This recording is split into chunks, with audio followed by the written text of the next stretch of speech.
This is Francesca Evans of LymeOnline with your weekly update on the latest news and sport, plus this weekend's weather forecast and a roundup of local events. Volunteers and supporters of Lyme Regis lifeboat crew are celebrating after a record year of fundraising. The news was announced at the annual meeting of the Lyme Regis and Charmouth supporters group last week, where Treasurer Brian Kersley told the meeting that they had raised more than £100,300 for the RNLI in 2022. Beating the previous year's figure by more than £2,000. A further £111,000 profit was made at the tiny RNLI shop on the Cobb, the most successful of its type in the country. The group is now looking ahead to a successful 2023 and is busy making preparations for its main fundraiser of the year, Lifeboat Week, which will be held from July 22nd to 29th. The high wall of the historic Cobb in Lyme Regis has been closed to the public in recent weeks due to storm damage. Dorset Council, which manages the harbour wall, has been carrying out assessments and says it hopes repairs can be carried out as soon as possible. The damage, captured here in drone footage by Max Redwood, comes ahead of the fifth and final phase of the Lyme Regis Environmental Improvement Scheme, which has protected the town from sea erosion and land instability since the 1990s. The final phase will see major structural repairs and stabilisation carried out on the Cobb, with the Environment Agency having already earmarked £2.5 million for the work. The Cobb is a Grade 1 listed structure and Lyme Regis's most famous landmark, with many visitors wanting to walk the high wall to follow in the footsteps of Meryl Streep in The French Lieutenant's Woman. Lyme Regis residents have elected Stuart Cockrell as their new town councillor. In a by-election on Thursday, Mr Cockrell received 250 votes against John Trevina with 181 and Sally Stovall with 80. The turnout was 17.1%. Mr Cockrell trained in civil engineering and worked in IT project management for 30 years, including for several local councils. He has lived in Lyme Regis for 10 years and recently retired.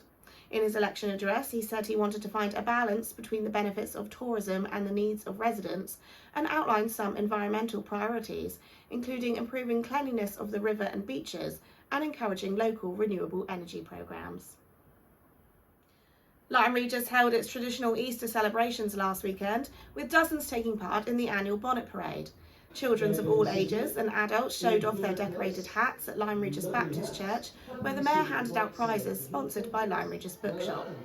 Crowds lined the streets to watch the parade make its way down Broad Street and along Marine Parade, followed by Lyme Regis majorettes. On Easter Monday, huge crowds turned out for the annual duck race in aid of the town's Christmas lights. More than £1,400 was raised, with ducks racing from Windsor Terrace to Jordan Flats.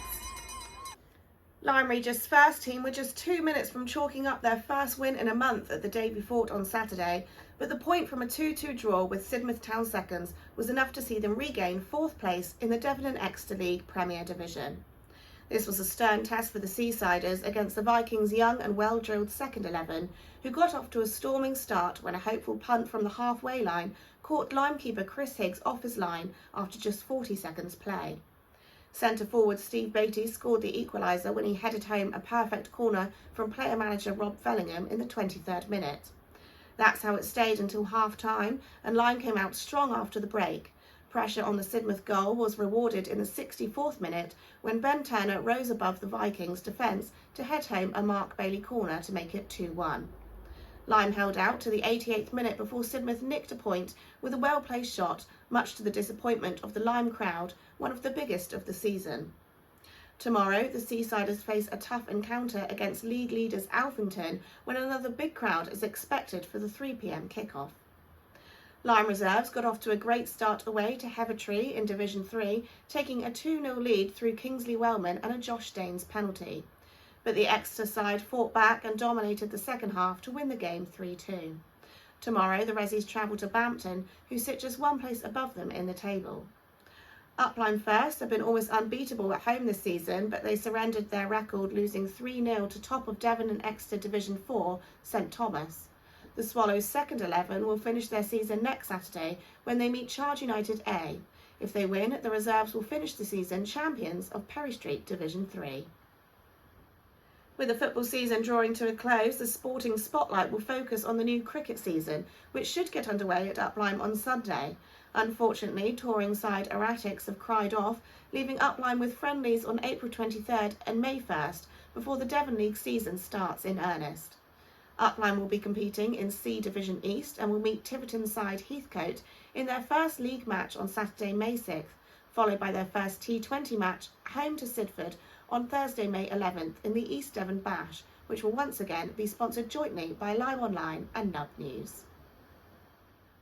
If you're looking for something to do in the rain, the Marine Theatre in Lyme Regis will be hosting family theatre show The Oak, the Ash and the Standing Stones this afternoon, with doors opening at 2 p.m, as well as Mr Magnolia, based on the book by Quentin Blake, on Saturday with doors opening at 1 p.m.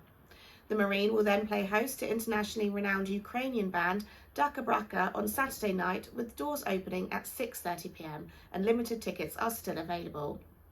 Also on Saturday, a public meeting will be hosted by the Liberal Democrats at Upline Village Hall from 4 p.m, with Upline MP Richard Ford and West Dorset parliamentary candidate Edward Morello. And on Saturday night, the Nag's Head in Lyme Regis will be hosting its weekly live music night from 9 p.m.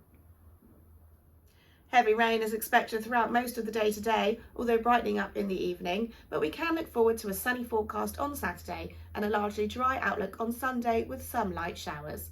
Temperatures are set to reach highs of 13 degrees. Thanks for watching LymeOnline's video news bulletins. You can stay up to date with all the latest local news on our website throughout the week. Follow us on Facebook, Twitter and Instagram for regular updates, and sign up to our free weekly newsletter to get the top stories sent straight to your inbox. Have a great weekend.